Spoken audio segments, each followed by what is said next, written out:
Oh, that was lovely. Oh, yes, isn't it lovely? I wish I could say the same thing about this election cycle, which is anything but lovely. Yes, this is a special episode because I actually wrote my notes for this episode a few weeks ago, but I held back from recording it since I was more focused on getting ready for Halloween.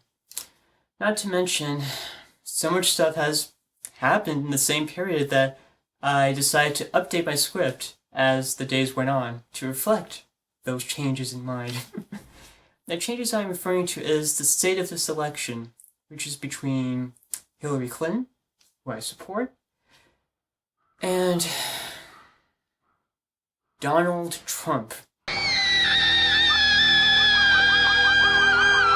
Yes, I would feel the exact same way as she does.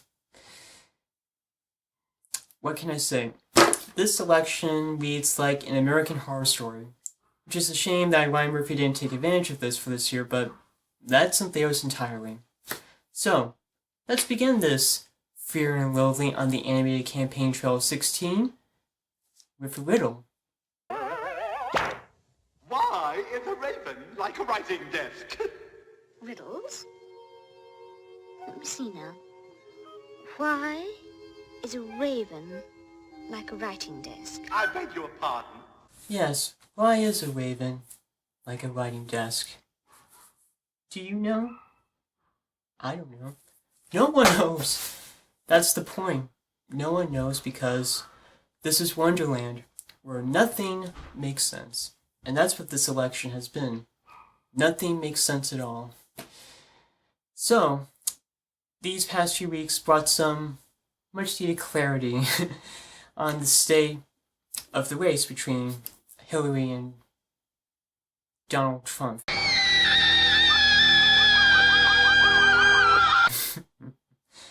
I'm referring to the two debates that we've had these past few weeks. Those were the changes that I was referring to. I actually did not see those live. I didn't want to see it live, to be honest. I really did not. I knew it was going to be bad. And I was afraid to watch it because, given the way this election has gone, I thought Trump would benefit from the very, very, very low bar that's set for him. And I'm being generous about that. But thank God I was wrong, since Hillary, well, trumped him, as it should be. So that's awesome that he received the swift kick in the ass that he deserved. But will it be enough to show how much of a fool that he really is to voters? That's the big question. Now, if anyone was thinking, like me, that the unmasking would be as clear as Elia Kazan's A Face in the Crowd with Andy Griffin, one of the best films I've ever seen, and I urge you to watch it. It's eerily reminiscent of this year.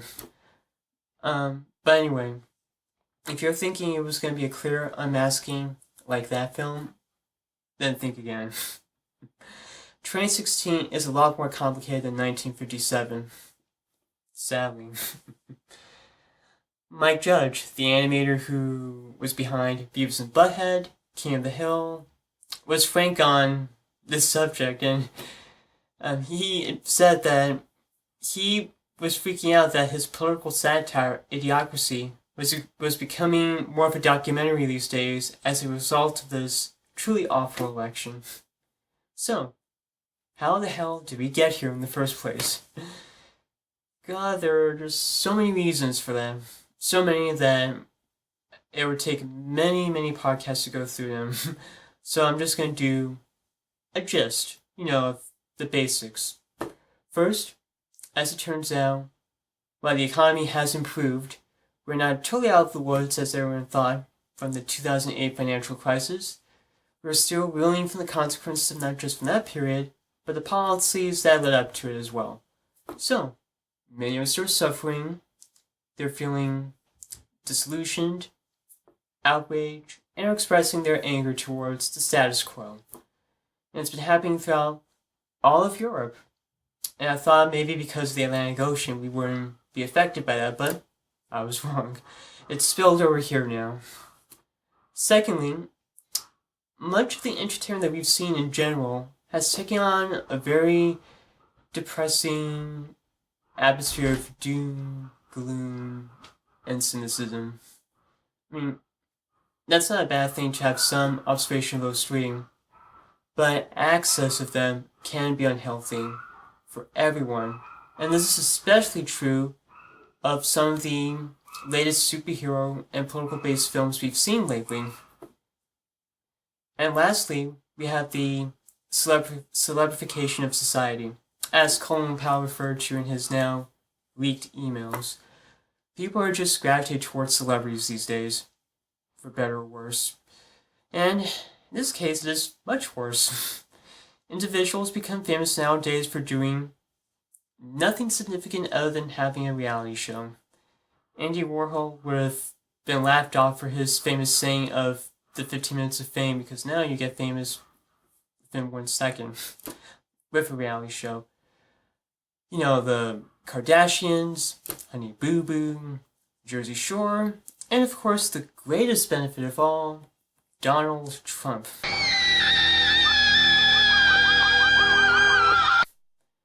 Now, put all that together, and you have the perfect storm for someone like Trump to exploit this volatile situation.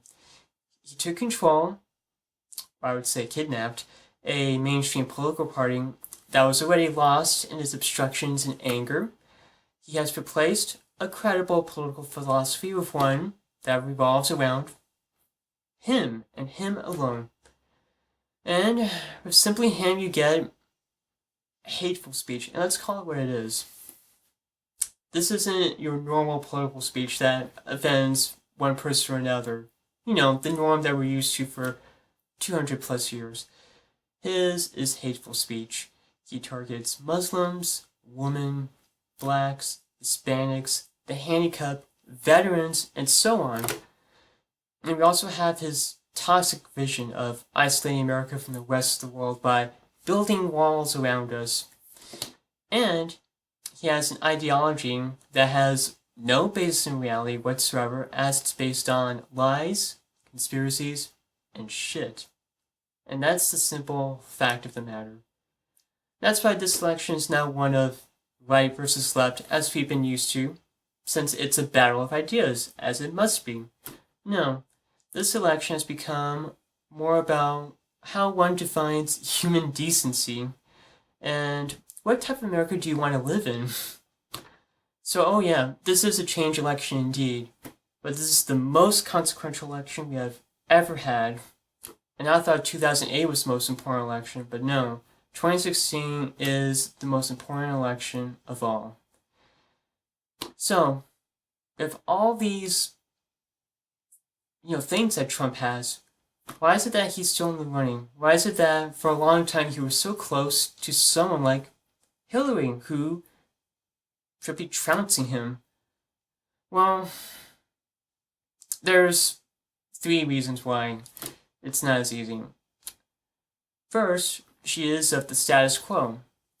She's representing a party for a 3rd term, and in politics that's a very hard goal to achieve, to have a party in the White House for a 3rd term. That usually never happens. And not to mention, should Hillary win, it would mean a 3rd and a possible 4th term for the Clintons. Since Hillary and Bill, they go hand in hand. You get 2 for 1, as Bill famously said back in 92. And we haven't had that situation since the 1940s when FDR, one of our greatest presidents, was elected for 4 terms. And that this was before they did the amendment saying that you can only run for 2 terms. So it's a big deal.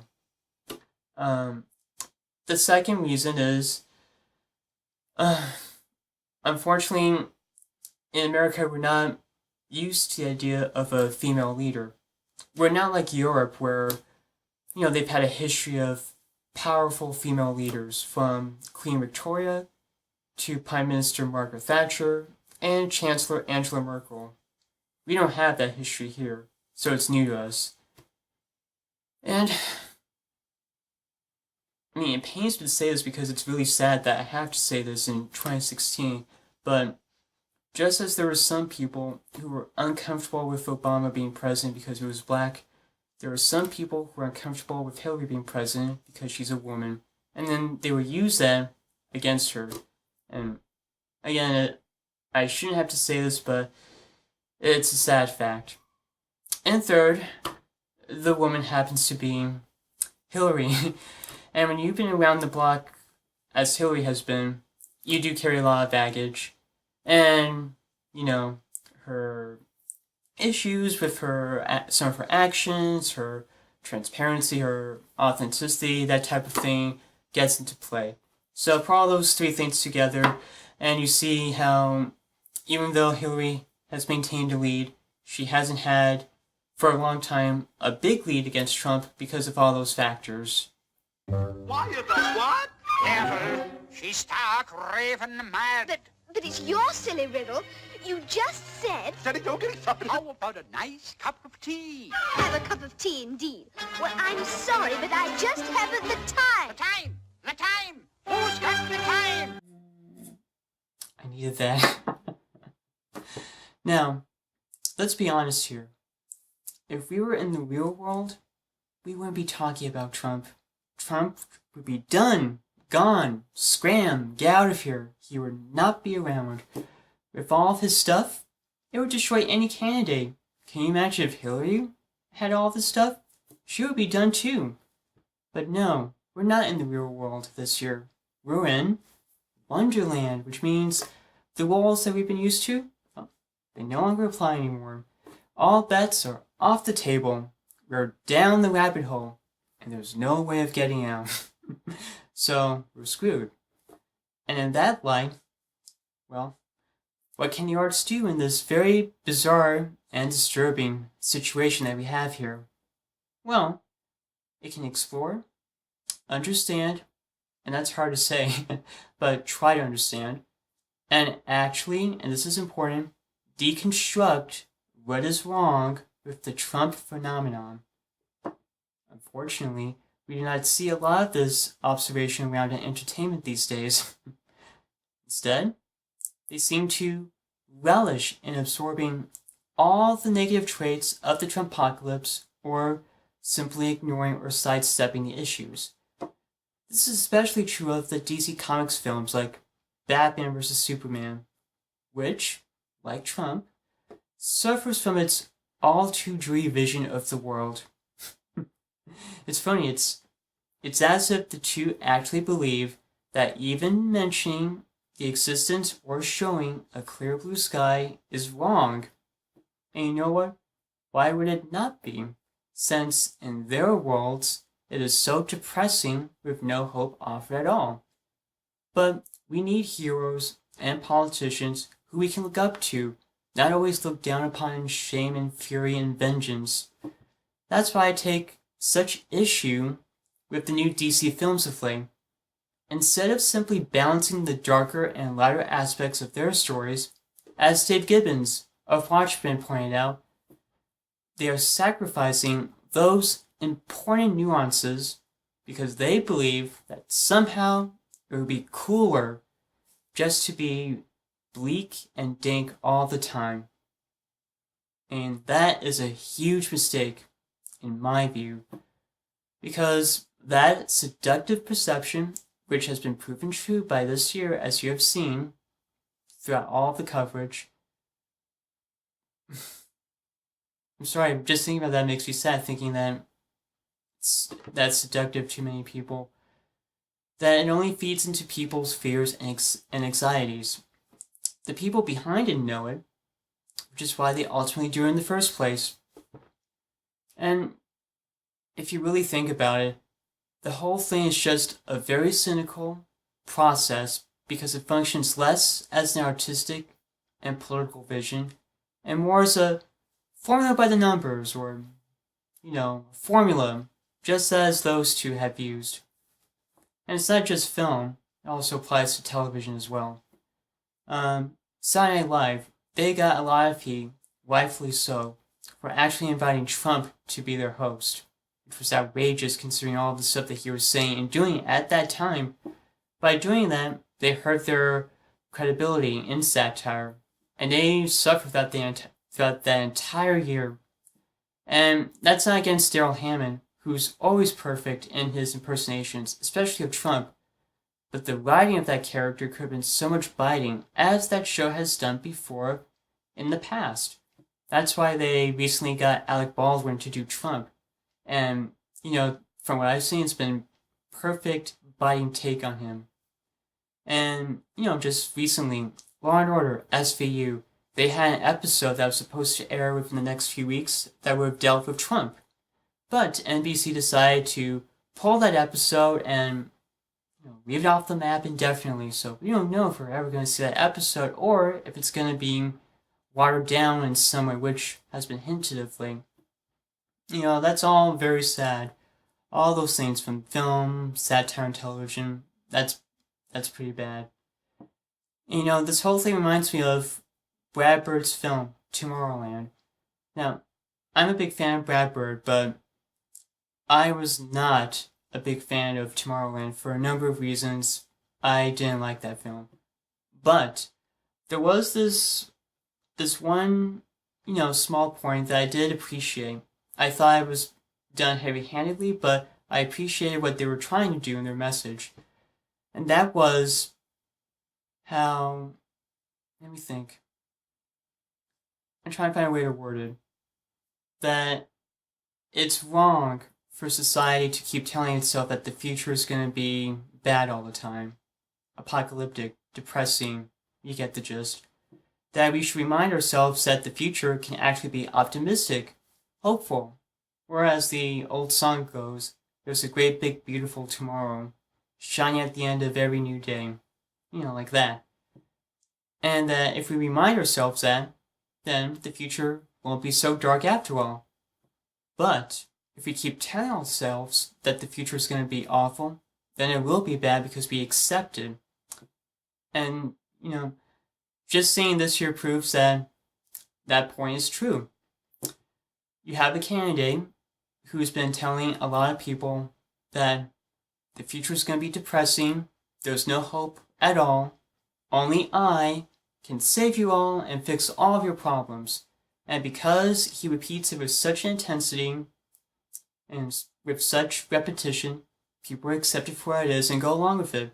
And the same applies to all the shows or films that I've mentioned.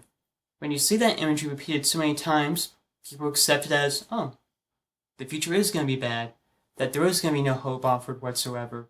And that's, I consider, a very bad sign. But fortunately, there does remain one hope that is able to clear away from all that fog. And that happens to be animation, you guessed it. Of course it'll be animation. Cartoons just seem to have a much better grasp on how to tackle the Trump apocalyptic imagery of nowadays. Look no further than in Pinocchio around 75 years ago. Can you believe it? 75 years ago. That film showcased both the lighter and darker aspects of its world because of both its writing and its visuals. It does not lose its edge or deepness because of this balance. In fact, it's only stronger because of it. And remember, Pinocchio does not end with evil being punished. Oh no, not at all. It's quite the opposite. Evil actually continues to thrive and seduce those who prey to their tricks. All except one, which we all know, of course. Thus providing a deep and hopeful ending to a truly epic story. Now that was for their world, but what about character? Well, think back to Batman, Mask of the Phantasm. That was back in the 90s by the crew who did Batman, the animated series. That movie, perhaps of all the Batman films, best showcased why Bruce Wayne is Batman. He's the Caped Crusader because he did not give in to his rage and fury following his parents' deaths. He is not the Batman simply because he allowed his vengeance to overwhelm him in the end, like that of his former lover, Andrea, who became, spoiler alert, the Phantasm, following her father's death, much like Bruce's history. And because she allowed vengeance to take over, she fell into the abyss with no hope of getting out. By contrast, Bruce continues to have at least some hope, by living each night without succumbing to the darkness, as Alfred feared each night. Look at that! Oh, dear. I can't understand it. Bad watch! What's the Bad watch! fire? Bad watch! Oh, look! He thinks he's seen all right. There's only one way to stop a bad watch! 2 days slow, that's what it is. Now, we talked about the world and the characters. What about the substance? The issues that cause strife in both the world and its characters. I would say, just watch Zootopia. Trust me and see for yourself what I mean. It's a film that harkens back to the very social and political issues that Ralph Bakshi, the fantastic animator who successfully raised in his groundbreaking films long ago, like Fritz the Cat, Heavy Traffic, those are two of some of the best animated films ever made, and I urge you to watch them whatever way you can, either from YouTube or on DVD. Watch them. You won't be disappointed. Zootopia, back to Zootopia, that film spends time in the Trump worldview as the aforementioned comic book films have done. The big difference, I emphasize, the big difference, however, is that while all those films were relishing the darkness of their views, Zootopia actually took the time and the initiative to deconstruct what is the Trump worldview and how does it work. Like, how fear can actually override people's convictions or long-held beliefs. How the world is much more complicated than we would like to acknowledge or admit. And how people are willing to exploit one's deepest anxieties or prejudices, whether it be subtle, under the surface, or out in the open. With all that, Zootopia was actually able to accomplish what all those films and TV shows failed to tackle head on. It showed that while the world is far from perfect, with issues that do need to be addressed head on, it does not mean we should give up all hope to the hands of a demagogue like Donald Trump. And mind you, Zootopia is a Disney film. And I say that because those type of things we don't expect in Disney animated film. And for those who know Disney history, they have been trying over the years to put in those very issues, into their animation, like Pocahontas and Hunchback of Notre Dame, two beautifully made animated films. But unfortunately, they just missed that threshold that was first raised by Ralph Bakshi, because in trying to address those issues, they also watered themselves down because they were, boxing themselves in the Disney brand. And so those films suffered as a result. Zootopia is Disney's first film to successfully be able to address those issues without watering them down, yet still appeal to a mass family audience. Disney was actually able to redefine their films by saying, we can tackle edgy, controversial issues and still appeal to a mass audience and be successful too. It's one of the biggest films of the year as well. In a year that's been long dominated by sequels, it's one of the biggest original films this year. And they accomplished what The Simpsons have done time and time again. Speaking of which, The Simpsons, they, before shows like SNL realized what a big issue Trump would be, The Simpsons actually ran after Trump from the very beginning when he first announced his run for the presidency last year, and they've been continuing to go after him ever since, even during the summer when they're supposed to be busy with the next season. And they even made a new clip critiquing Trump and the election, just a few weeks away. And it should be on YouTube now. And if you have the time and chance, watch it. It is hilarious, especially, who's really supporting Trump in this election. Trust me, it is worth your time. And, that, gives me hope that just as animation kicked that man's ass, so too will the voters. I hope. And I say that with much caution because anything is possible these days. Because, look at Britain. No one thought Brexit would happen, but it actually happened. And now the voters there are paying the consequences for it. So if Brexit can happen, well, then a Trump victory can happen, certainly. Because it is in the realm of possibility.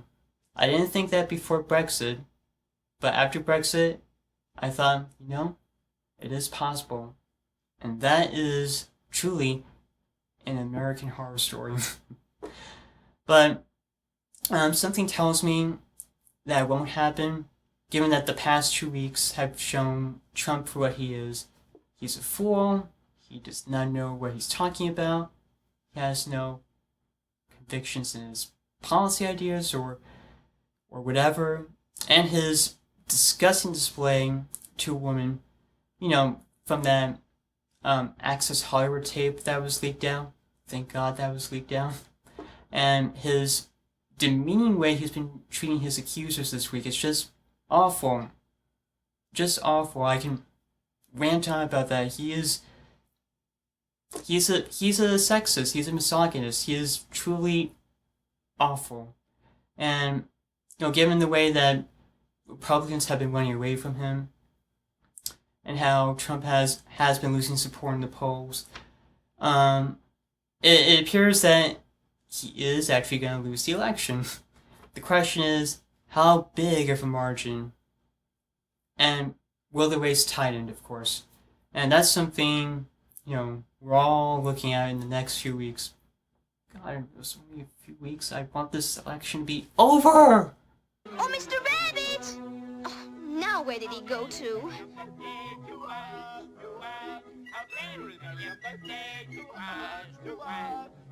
All the silly nonsense.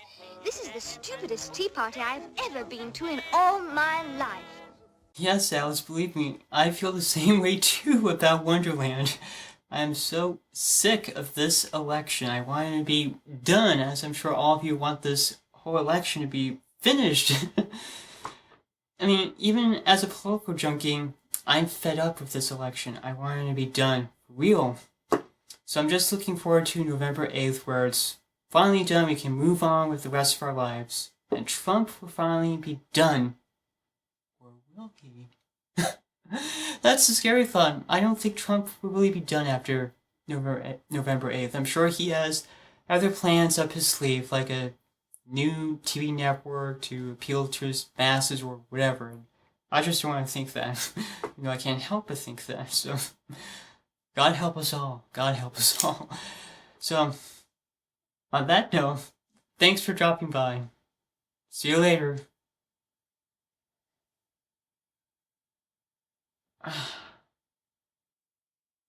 Hey, I'm not done yet. I thought I was, but one last thing. Those hounds that you heard earlier in the episode? Well, I have to be quick about this. I don't have that much time. Those hounds are from Mr. Burns, and if we don't leave before the end of the credits, he's going to release the hounds on us because he supports Trump and he doesn't like what I was saying, so one for it!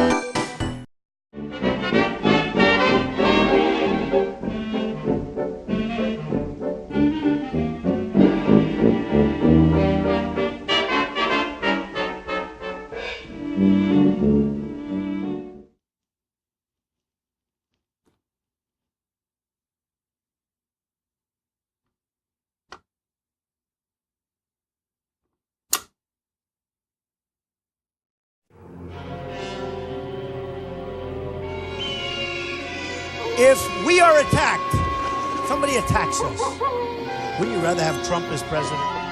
Oh, we'll beat the shit out of them. Release the hound.